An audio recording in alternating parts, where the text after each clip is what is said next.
ও কাকিমা, তুমি এই কাদা নিয়ে কি করছো সকালবেলায়? ওই তো ছেলের জন্য এই পুতুল বানিয়েছি, এই কড়া বানিয়েছি, এই উনুন বানিয়েছি, আর এই থালা বানাচ্ছি, এই গামলি বানিয়েছি, কি এই গামলার অবস্থা ঢাকা দেখো, বানিয়েছি।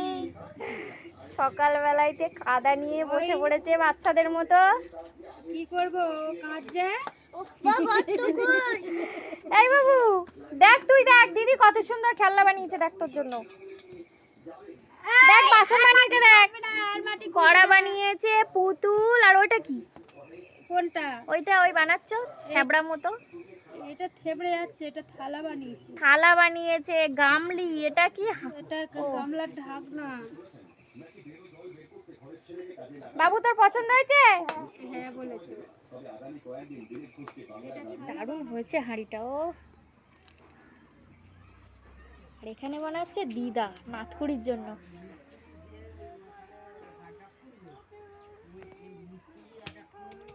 বাহ, ভালো হয়েছে। আবার এইটা বানাও। এখানে বানিয়েছে উনুনটা, দারুণ হয়েছে উনুনটা। উনুনটা কিন্তু হেভি হয়েছে। আমি কই? মোটেও তুই করিসনি, দিদা করেছে, আমার দিদা। ওই এটা কি বানাচ্ছে দিদা? প্রদীপ বানাচ্ছে হাঁড়িটা। তো বন্ধুরা, এত সুন্দর দৃশ্য আমি তোমাদেরকে না দেখিয়ে থাকতে পারলাম না।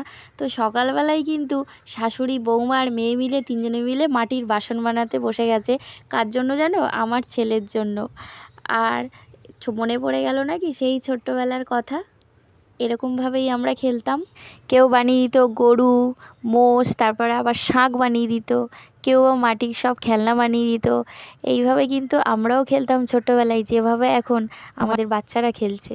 আর সবকটা বাসনই কিন্তু খুব সুন্দর বানিয়েছে। দিদা বানিয়েছে যেমন উনুনটা খুব সুন্দর হয়েছে, আর পিসুমণি বানিয়েছে দেখো হাঁড়িটা। কাকিমাও মোটামুটি ভালোই বানিয়েছে। এত সুন্দর বাসনপত্র তোমাদের কাদের কাদের পছন্দ হয়েছে আর লাগবে অবশ্যই কিন্তু বলো। আর আমার দিদা, পিসুমণি, কাকিমার জন্য একটা লাইক করে দিও।